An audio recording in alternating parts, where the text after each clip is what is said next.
All right, what's up, Dragon Brood? We're going to take a look at another 5-minute deck tech, and this time it's going to be Mardu Vampires. Don't forget, though, if you want to get all of these 5-minute deck techs I'll be rolling out today and tomorrow, be sure to hit the like button, hit the subscribe button to make sure you do not miss them, so you have plenty of stuff to go whenever the set goes live on Magic the Gathering Arena. Also, as a reminder, this deck list will be available down in the description below if you just want to download it and have it ready to go whenever you decide to play. For now, though, this list has to start with 3 duress. I was thinking about what cards we want to play, and we're not going to have a ton of removal in this list. It's going to be very creature heavy and let our creatures do the work. So if we can remove different types of sweepers or problematic enchantments or anything like that, we can just be pedal to the metal, go for it. So we're going to be playing 3 duress in this list. We're going to follow up with 4 Falkenrath Pitfighter as a way to draw cards, potentially, but it's mostly going to be a 2-1 attacker, which I think is totally fine. And of course, we're going to play Voldaren Epicure. This is going to matter because we're going to have stuff that cares both about sacrificing things and possibly just making more blood tokens. So this is going to kind of give us multiple ways to go depending on the order of the cards that we draw. Of course, the 1 damage isn't bad, and we do get a body with it as well. We're going to play 1 copy of Bartolome del Presidio, but this card's actually really cool because we are going to have a lot of permanents that we can sacrifice.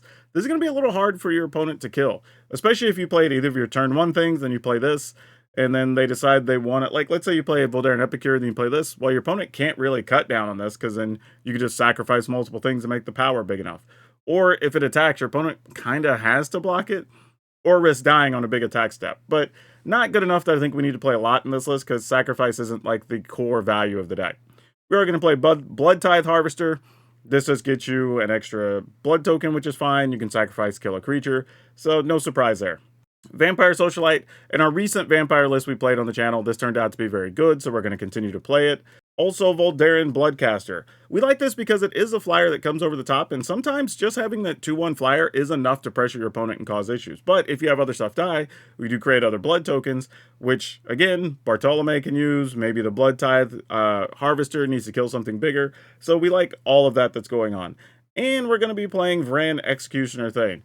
Partly because we have some things that let us sacrifice our own creatures. Also, with Bartolome, then we can just sacrifice a creature during their end step, sacrifice 1 during our turn, right? Trigger it multiple times. That's actually pretty cool. And we're going to play some Markov Baron. This card gives all of our other vampires +1/+1, so we like that. Lifelink and Convoke, especially when we have the blood tokens, is going to make this a non-issue to get into play. Very good stuff. Now, another new card we're going to take a look at here is Preacher of the Schism. It's a 3-mana 2/4 with Death Touch, and then when it attacks, if it attacks the player with the most life, then you get a 1/1 vampire. If you have the most life when you attack, then you get to lose a life, draw a card. Either one of those is going to be totally fine for us, so we're not mad at this. The fact that it has Death Touch is also very good because it can 1, keep your opponent from attacking, or 2, keep your opponent from wanting to block it. It means you're going to get multiple triggers. And it's very easy to cast. It's not the most aggressive creature in this type of deck. However, we have multiple things going to be pumping our team, which makes us even more threatening with giving us extra blockers as well. Sanguine Evangelist. This is another new card that I really like. It's a 3-mana 2/1 with Battle Cry, meaning whenever it attacks, the other creatures will get +1 attack, but it also makes a bat when it comes into play, and it makes a bat when it dies. And these are real bats that can block or attack, so those are great if you just kind of want to indiscriminately keep attacking and you're making these bats.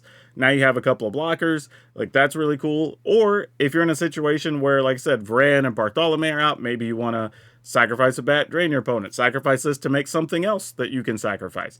So lots of cool little tricks I think this card fits, and it may not even just be this list. You're probably going to see it in a lot of things in Standard. Of course, we're going to be playing some Edgar Charmed Groom because it's yet another way to pump all of our vampires. So everything gets +1/+1. If it dies, it flips, and on the backside, we get to just make some life-linking vampires, which could help us out just as well. So we like that a lot too. So leading up to our last card we're going to play here, creature-wise, is going to be Vito, Fanatic of Aclazotz. This card is a 4-mana 4/4 flyer. When you sacrifice anything, you gain 2 life. If you sacrifice a second thing for your turn, your opponent loses 2 life. And if you sacrifice a third thing, well, you get a 4/3 vampire, which is pretty cool because it is another token with flying. And there are multiple ways for us to sacrifice things in this list. So 100% totally doable to get that extra token. So this should be a pretty fun list overall. And this is one that's very little defense, mostly offense, and going to put a lot of pressure on your opponent. And like I mentioned before, the deck list will be down in the description below if you want to get it. Remember to like this video because that helps out so much, and subscribe so you can get all the other 5-minute deck techs. Also, if you like the shirt, check out the merchandise link down below. Otherwise, check out this next video so you can be ready to go when Standard goes live.